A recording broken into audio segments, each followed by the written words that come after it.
Welcome to the third video in our tutorial series. The first video covered some basic introduction to combat and setting up the Road to Minsk scenario.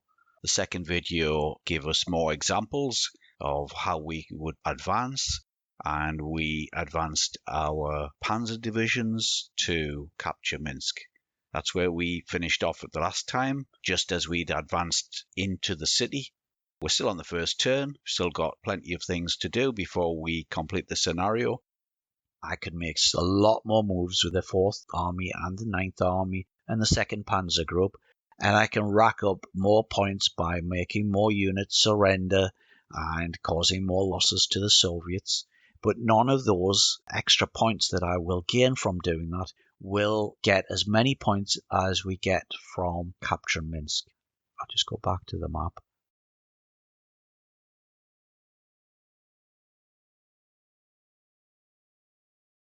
Zoom back in again. That headquarters now is sitting out on its own a little bit. We could move it all the way up to Minsk as well. It's safe in Minsk. Because there's a full strength motorized division there, not going to get counterattacked. That's absolutely fine. But the Panzer Group itself is a little bit weak. I think I would have been a little bit reluctant to leave that here. Knowing, remember I showed you that this division could only move as far as here. I think knowing how few movement points it had, I think I would have been tempted to leave it in this sort of area here. It would also be possible to use some of those divisions instead of moving them as far north when we proved the fact that we could not get all the way across the river and attack these other victory points yet, to have used some of those other motorized and panzer divisions to clear out some of these units to the south here and force more of the closing of the pocket. Be that as it may, that's something you'd have to think about in the grand campaign of how you wanted to do it. Here, I think we're going to prove that it doesn't really matter. So I'm going to end the turn.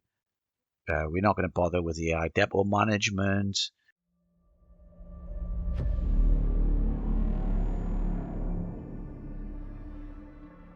What will happen is the Soviets now will do their air phase.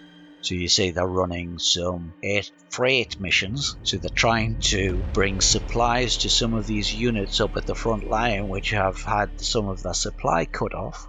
It's interesting. They don't seem to run any bomber missions that I've seen. When we have a stack like this selected on the map, we can see that there's two units, the 206th Infantry Division and the 3rd Panzer Group HQ. For the Infantry Division, in the panel on the right hand side, there is no picture of a general. The Infantry Division and all of the divisions, regiments, brigades, all of the combat units have no leaders assigned to them. Though in real life, a Major General would normally have commanded a division. In this game, there was only leaders at the corps and above level. You can see that for the 3rd Panzer Group, there is a picture next to the name of the group. That is a picture of Hoth. If you hover your mouse over, you can see his name, and that picture is clickable. Click the picture and you get more details of General Oberst Hoth. General Oberst is a Colonel General. It's a 4-star general in NATO terminology, and it is the highest rank available in the German army other than Field Marshal.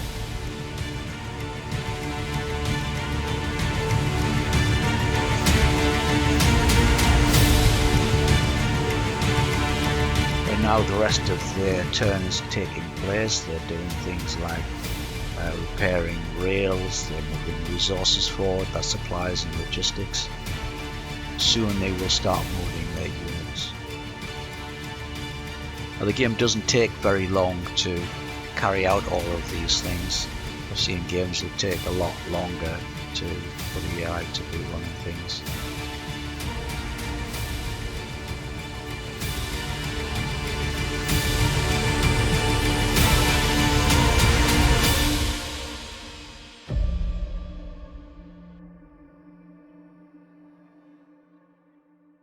So at first it was carrying out the logistics movements of the air phase, and now it looks like it's doing the actual... I think it's now finished the Soviet Okay, so that ends the Soviet turn. And we're now back to turn 2. It's now back to our turn, but the first phase is the air war. It didn't appear that the Soviets attacked us anywhere here. There's certainly no reports that we suffered any losses or anything like that. The first phase, of course, for our turn is the air directive. I'm just going to force that to run. Again, you see the lines appearing here where the different missions are being flown by our bombers and our reconnaissance planes. And in a second or two, we'll get a summary of that. Okay, so there's the summary. I'm not even going to look at the details there. I'm going to go back to the main part of the map. Just go to the essential part, which is to prove that, again, Minsk remains firmly in our control. We can see quite clearly there has been no sort of counterattack. There's been no attempt to take back any of this territory that we control. I think it is possible that the Soviets have tried to move back some of the units that they had along the front line and retreat them to avoid any danger of being encircled. So actually that shows you that the AI is quite clever, that it can identify that situation. So that's why if we played this fully, we would want to use the 4th Army and the 2nd Panzer Group to try and pocket them.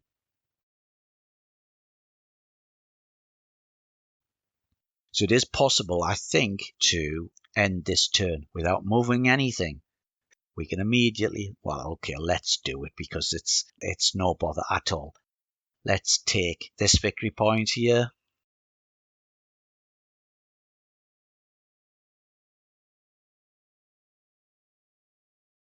We've got this one. It had 50 points, remember, when it was back behind our lines. It has been restored to 42 points. So you see, they don't necessarily go all the way back to what they had before. Now, can we move to Borisov and capture it? Yes, we can. Easily. Let's do that. You see, our front line is quite spread out here. These are quite vulnerable to counterattack. And what I'm going to show you is if I scroll across here, see what the Soviets have done. Now, I have Fog of War turned off, remember. So I'm not absolutely sure if Fog of War was on, how much of this you would be able to see. We might be able to see most of this because of reconnaissance aircraft going out and taking pictures. But you see what the Soviets have done is they've brought units forward from other parts of the map maybe, but the AI has brought together lots of forces to form a secondary line here all the way along this river. Now, there's a big gap here in the middle. It's fairly weak here as we move further towards the south. Brusque is completely open. It would be possible for us to attack from Minsk towards there.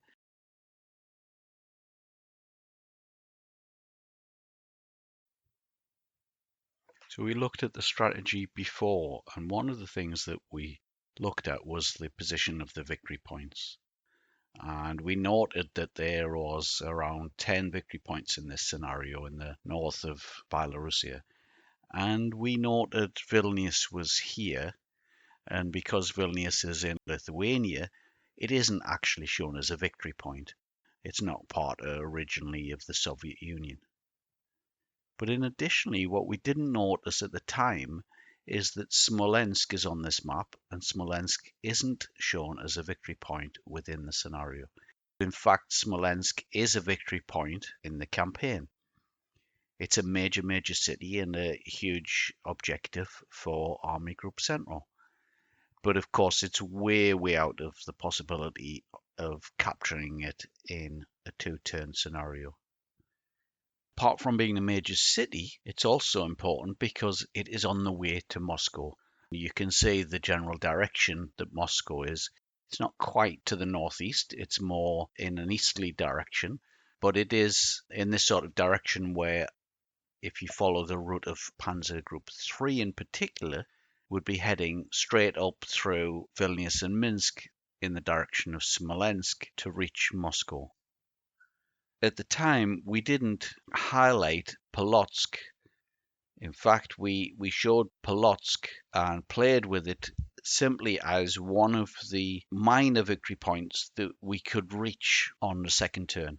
You recall we couldn't quite get over the river, over the Dvina River, to reach it on the first turn.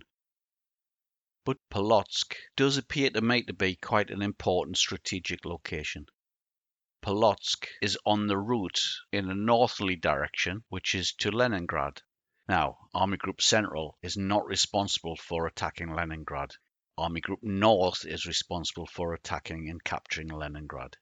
Nevertheless, you can see that it has an important role potentially just to the east of the area that's going to be captured by Army Group North, that it gets across the Dvina River. If the Dvina River is held by the Soviets to the west in the area of Army Group North, then the capturing of Polotsk by Army Group Central, in other words by the 3rd Panzer Group, would flank the position of the Soviets to the west. I think Army Group North should get across the Dvina River anyway without any great problem, but clearly they would be in a much stronger position if the Soviets realized that Polotsk fallen quickly and was controlled by the Germans, because it would form a bridgehead across the Dvina River. More importantly, though, you can see that if we look at Smolensk, that there are two major rivers that dominate the territory. The Dvina, which I've already mentioned, which Polotsk is on, and the Dnieper, which Smolensk is on. And both of them are major rivers. And you can see that potentially the Soviets could build an extensive defensive network along those two rivers. Dvina has more relevance for Army Group North and the attack towards Leningrad. Nevertheless, getting across it for Army Group Center could allow them to flank any defensive positions in what's called the land bridge.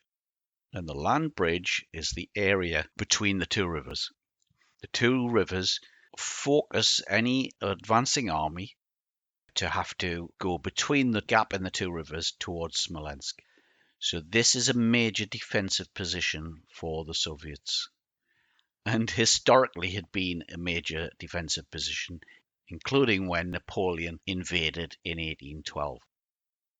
Getting across the Dvina River would potentially allow Army Group Center to flank around the north of the land bridge and break this position completely.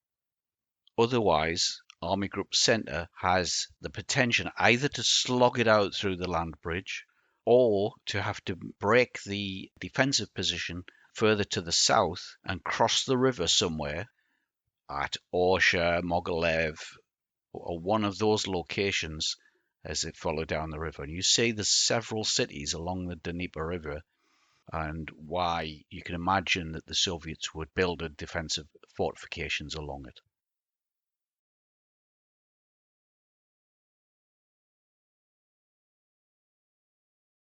And then you see for the south, they've grouped some units here. And they have a lot of units here. I think this is because we haven't advanced with the 2nd Panzer Group. But I think what would happen is the Soviets would try and form a new defensive line further inland. That's interesting that the AI is perfectly capable of doing this. Instead of willy-nilly attacking in piecemeal units, it simply says, look, I'm not strong enough to use many of these units to launch any sort of attacks. I'm going to group them together to form a new defensive line, and those units are probably going to start digging in and trying hopefully to defend the second set of victory points, which is why I say that it's impossible to, for instance, take control of Vitebsk. See how many units we'd have to destroy here, and our infantry units are a long way behind us. All we've got is 2 panzer corps that are in these quite advanced positions. The infantry are still all the way down here. And our most further forward infantry division, this one, If we were to follow up behind, we get nowhere near what's currently the front line. So we can advance this infantry division a long way forward, but it's still nowhere near where the Panzer's divisions have got. It will take 2 turns at least to bring forward enough infantry divisions, I think, to set up a new front line in this sort of area ready to launch attacks against Vitebsk. Now, we could try and group together some of the Panzer Group into a new sort of Schwerpunkt, a spear point, to try and force a way through a weak point in this line. And I think we can see there are some weak points, but that runs us the risk that the Soviets could then re-establish the line and cut off the Panzer Group.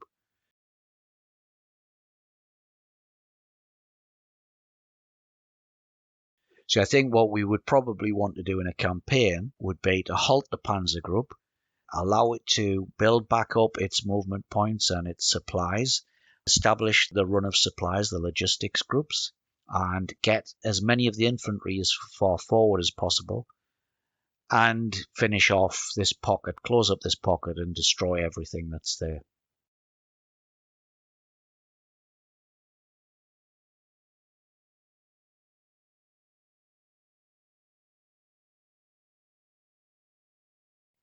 What I'm going to do is I'm going to bring this division here, these regiments, into the same hex.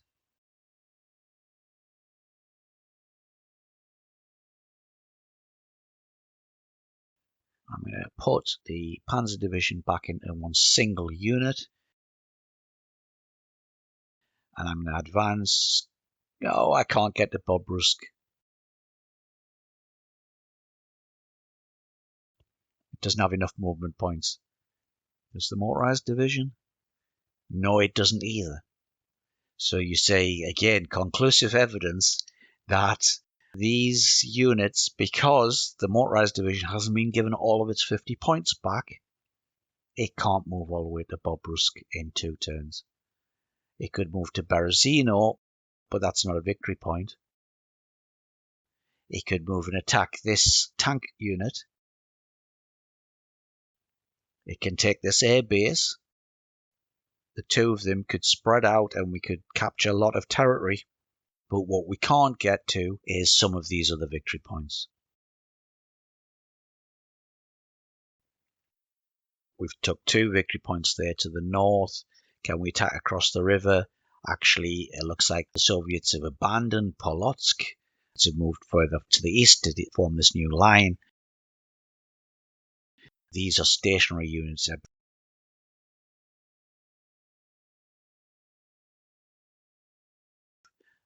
I'm going to move the Motorized Division across the river. There we have Polotsk. And the armor, what am I going to do with that? Now, am I going to move it across the river and leave it in an exposed position? I think not. I think I'll move it to here, still on this side of the river. It's unlikely to be counterattacked, but it's close enough to the Motorized Division to cooperate with each other. So we have quite a decent defensive position around here. Okay, and then link to here. So big gaps in our front line, but we have something like a front line. We have quite a lot of area controlled here. There's a little bit of a gap where there's still Soviet control here. With this fog of war turned on, it might be possible for someone to sneak all the way through here without us even seeing that they've done so.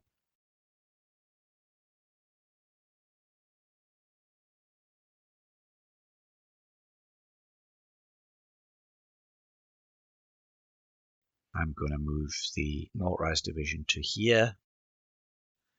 I'm going to carry out an attack against them. Force them back. They are routed. And I'm going to move the Panzer Division to here and capture this base there first, and then to capture this air base.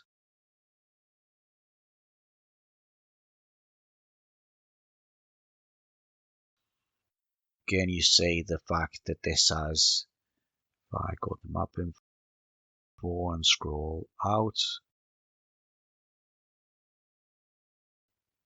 how much that is now, again, cutting off that area of the map, a massive area of the map. How hard it is to get these Soviet units out of this area, because these battalions stationary, so it's really struggling to get these moved out of the area.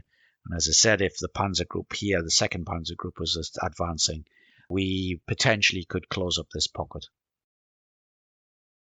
But this is not a very strong line. There's a lot of gaps here if the Soviets decided to counterattack. Now I'm going to end the turn here. I've captured as enough points as I can. I'm not going to bother with the AI depot management again. While that's running, let's quickly look at how we can manage the order of battle a little bit better than we had been doing before. If we have a HQ like the 3rd Panzer Group selected on the map, and we see on the tile on the right hand side that if we click on the name of the 3rd Panzer Group, then we get a screen which shows us a lot more detail about the group. And there is a tab assigned, and that shows us the units which are assigned to this HQ. And we see that it includes 2 core HQs, the 39th Motorised Corps and the 57th Motorised Corps. Now we can set the colour of the Panzer Group. If we select that button, we can pick a nice colour, something bright and obvious, like a red. Click Set Formation Colour.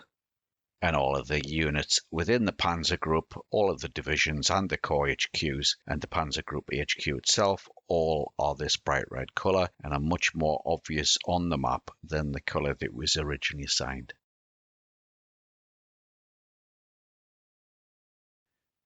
So it's doing the Soviet air phase. It looked like it did some sort of bombing raids, but not very much. Remember, they've had to abandon some of their air bases. And what I'm hoping is they will complete their movement turn without making any significant counterattacks against any of the victory points, but particularly against Minsk. Remember, we've been silly enough here to have moved both the Motorized Division and the Panzer Division out of Minsk. There's only a headquarters there. It's not well defended. But we are pretty sure that the Soviet units have been forced far enough back that they're not going to be able to mount an attack on Minsk. And I'm going to look pretty stupid if they do, because it could lose this scenario. So it looks like the Soviets have completed all of their air raids now. You say there was more air raids than at first I thought there would be. It runs it in a couple of sets of air directives. The first one, I think, is the air transport, and then it ran some bombing missions. Okay, so it's come to the end and it's done the save.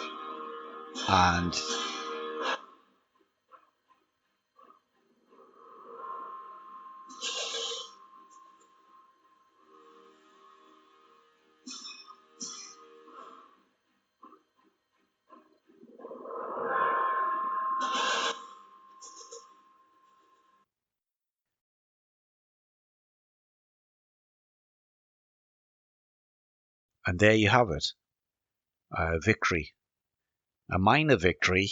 If we'd used the 4th Army and the 2nd Panzer Group, we could have made this into a major victory by attacking much more of the Soviet forces and making more of them rout and surrender, capturing more men, destroying more guns and armoured fighting vehicles, but not necessarily by capturing more victory points. That's not possible. Click here, we go to the victory points. The Axis have gained 600 points from Minsk, 200 per turn, plus 200 for having it at the end of the game. That gives us 934 points in total. They've got no points for Minsk, we got 600 points, and that is what's made all of the difference. We got a small number of points for Polotsk, Lapel, and Borisov. They got points for 6 of the victory points that we didn't capture. But inevitably, there was no way we were going to capture them, and they were always going to get those points. Plus, we did lose some men. We lost a couple of thousand men, and we lost a small number of guns. We would have lost more if we'd done more consistent attacks. The Soviets would have got more points, maybe 650. but they couldn't win once we captured Minsk. All that could have happened would be they would have lost more men, we would have got more points. And if we got this to say over 1,000, 1,100, 1,200, we may have well have got a major victory. I recommend you buy the game. I recommend you play this tutorial and that you get used to moving the counters around the map, how far you can move them, how you carry out the combat, and whether you want to split units or join units back together again. You can play a little bit with the strategy of what is the best way to encircle the Soviet units and things like that.